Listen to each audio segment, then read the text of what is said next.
What's going on, everybody? Welcome to episode 2 of the Road to the Olympia vlog series. As always, brought to you by True Nutrition. And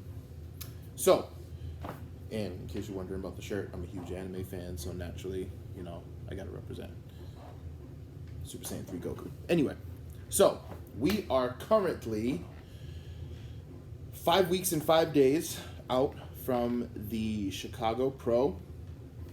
That is the next show that is on the docket, in case you did not watch episode 1. So, where are we at now? Well, we made a few nutritional adjustments. Nothing too crazy. Protein's still high. It always stays high. That never changes. So, for any young guys that may be watching the video and maybe going through their first preps or anything like that, if you're wondering if protein ever gets adjusted, it doesn't. It stays high the entire time.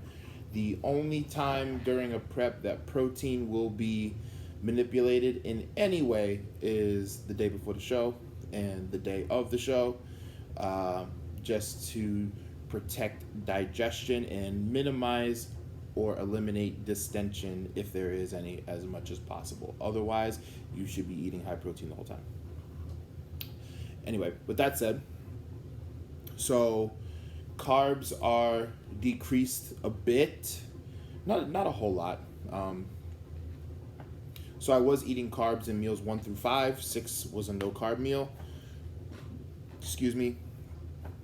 And now carbs are out of meals 4 and 5, and all of my carbs are in the first half of the day, and that's because that's where I train. So I usually train anywhere between on like a super early day, like 11:45 ish, sometimes 12, but normally around 12:30 I'll train. So that puts me at about 2 meals in, sometimes 3 if I'm up super early. But usually 2. That's usually 2 meals. So meal 1, pre-workout meal, and then my post-workout meal will be meal 3, and those are the meals that I have carbs in. I mean, I guess my numbers are kind of low for some people, but I'm used to it. So having carbs only 3 meals, and that puts me at about a little over 100 a day. I think it's about 120 a day, maybe slightly higher. I'm good.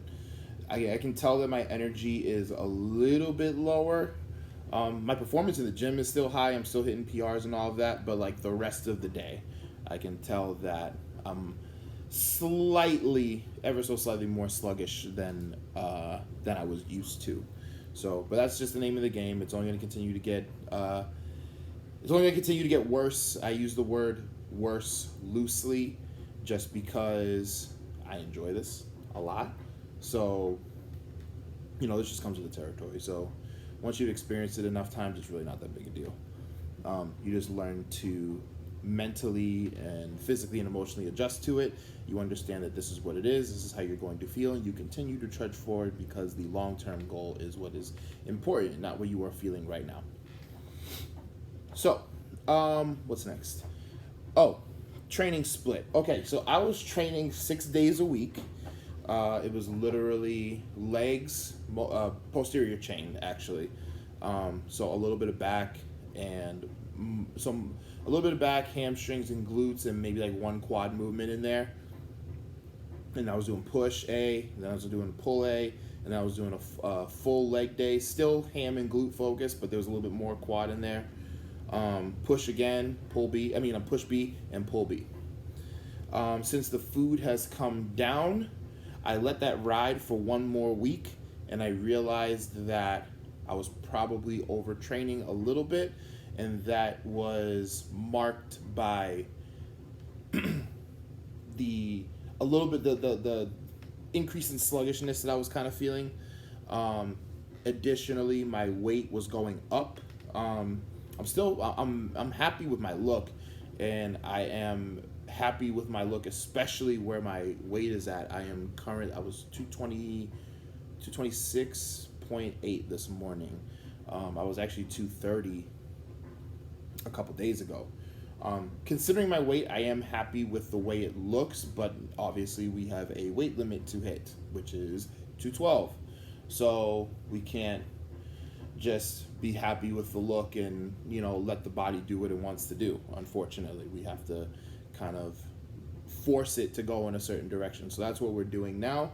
So that leads us to the meals 4 through 6 being 0 carb, and that leads to the increase in cardio that has occurred. So now I'm doing 2 sessions, 35 minutes each. Steady state, no hit cardio. The hit tends to make me retain water, especially at our gym. It can get hot, especially during the summer. So I sweat a lot, and my body's response to copious amounts of sweat, if I don't have a surplus of water in me at the time, is to retain water, and it makes the weight loss process a little bit more difficult. We figured that out earlier this year. So, water is the key. Drink your water. Coming back to the whole overtraining concept. So now that I have less food, it is time to reduce frequency of training a little bit. So here's what I'm most likely going to do. I'm not set in stone with it 100%. I'm like 88% sure with it. But I'm pretty sure this is what I'm going to move forward with. So we're going to have a push day. We're going to have a pull day. Rest. Legs. Back and arms. Repeat. Rest. Repeat. The only thing that will alter that a little bit is, so Sundays is mine and Anastasia's designated day off from work and all things that are business. So that's our day to spend together and do stuff together. We'll do our client updates as well, but we can do that from home, and then we can do whatever we want. And honestly, we could go out and do stuff and do client updates in that fashion as well. But so I promised that I would not train that day. If I do have to do cardio, so that it is what it is. But I promised that I would not allocate any time to training at all on Sundays. So if a rest day happens to fall on a Sunday, great, perfect, we're good to go. If it's a training day that falls on a Sunday, then I'm just gonna get an extra recovery day. That's pretty much what that's gonna get chalked up to. And honestly, it'll probably be good for me because I tend to when my foot's on the gas pedal, I tend to keep it to the floor. I don't know in terms of prep. I actually drive really good for real in real life. But in terms of metaphorically, I tend to keep my foot on the pedal too much.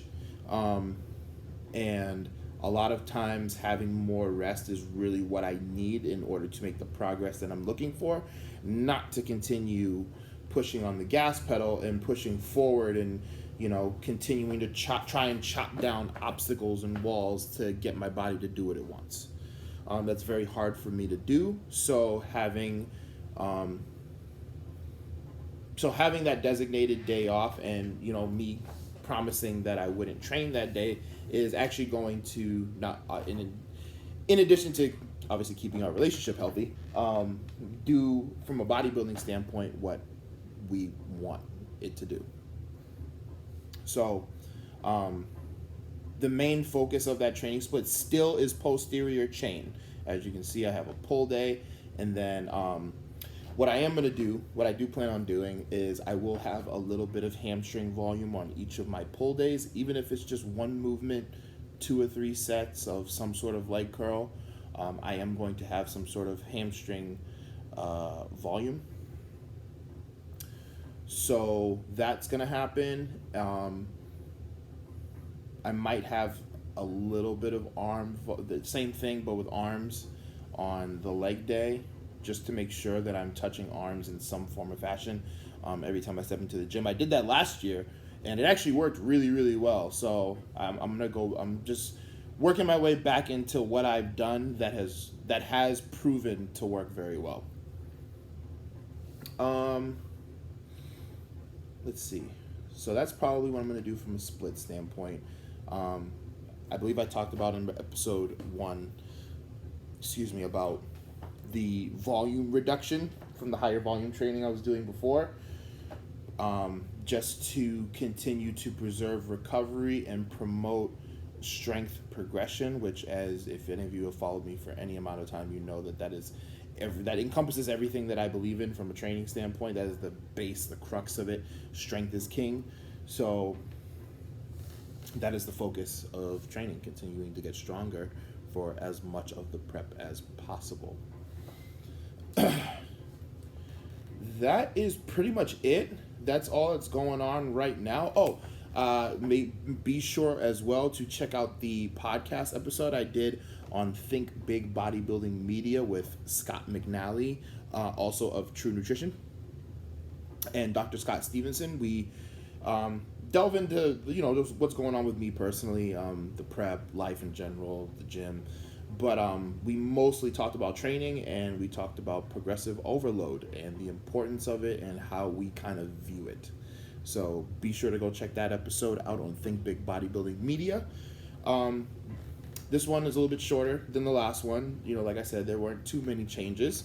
We are just trudging along, doing the do, paying our dues, and making this thing happen. So I'll probably do more frequent videos as I get closer and the changes are happening a little bit more quickly, so that I can keep you guys up to date and you guys can really see firsthand more of what goes into this for me.